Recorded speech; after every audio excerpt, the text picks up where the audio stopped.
বোচাগঞ্জে আওয়ামী লীগকে নিষিদ্ধের দাবিতে 13ই ফেব্রুয়ারি বিকাল ৩টায় শতাবগঞ্জ প্রেস ক্লাবের সামনে মানববন্ধন করেছে বৈষম্য বিরোধী ছাত্র আন্দোলন ও জাতীয় নাগরিক কমিটি বোচাগঞ্জ শাখা। আমরা বাংলাদেশ থেকে আওয়ামী লীগকে বিতাড়িত চাই, আওয়ামী লীগের দোষের জন্য বিতাড়িত চাই। যারা আওয়ামী লীগকে এস্টাবলিশ করতে যাচ্ছে বর্তমানে বাংলাদেশে, তাদের অবস্থা আওয়ামী লীগের মতোই হবে ইনশাআল্লাহ।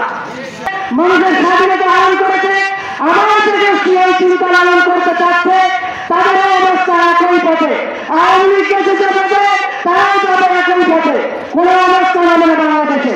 কারণ জনগণ জনগণ আজ বুঝতে শিখছে, আজ জানতে শিখছে, আজ বলতে শিখেছে, আজ তারা আর ভয় করে না।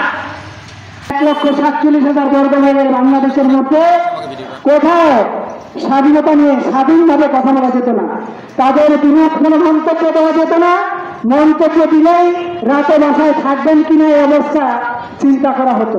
সোশ্যাল মিডিয়ার কল্যাণে গতকাল প্রধান উপদেষ্টা এবং আমাদের ছাত্র উপদেষ্টা যারা ছিল তাদের, এবং বিশেষ করে যারা আয়না ঘরে নির্যাতিত অবস্থায় ছিল, বাস্তব তাদেরকে নিয়ে ওই আয়নাঘর পরিদর্শন করে বর্তমান সরকার টেলিভিশনে আপনারা দেখেছেন, বিভিন্ন সোশ্যাল মিডিয়াতে আপনারা দেখেছেন, হাসিনা 85টি টর্চার সেল নির্মাণ করেছিল। আমরা চাই এই বাংলাদেশের মাটিতে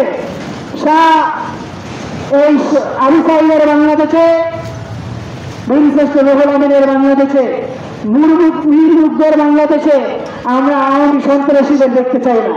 আমরা বোচাগঞ্জের উপজেলা প্রশাসনকে জানাইতে চাই, বোচাগঞ্জে যারা নির্যাতন নিপীড়ন চালাইছে, ভূমিদস্যু যারা ছিল, মানুষদস্যু যারা ছিল, তাদের সকলকে অবিলম্বে গ্রেফতার করে উপযুক্ত শাস্তির ব্যবস্থা করুন।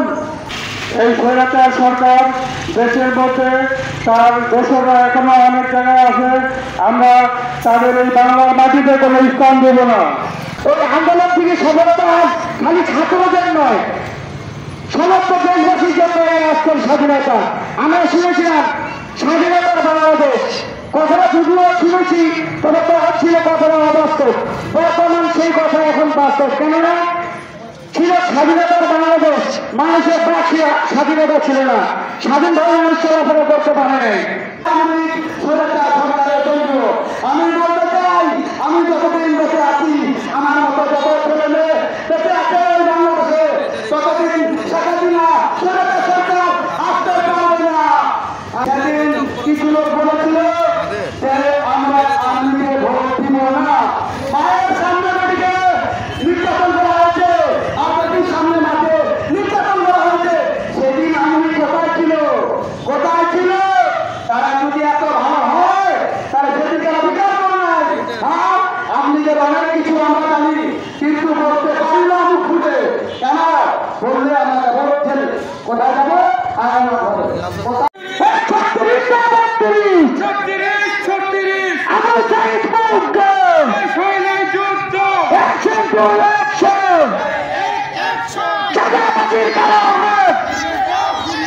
সন্ত্রাসীর কারণ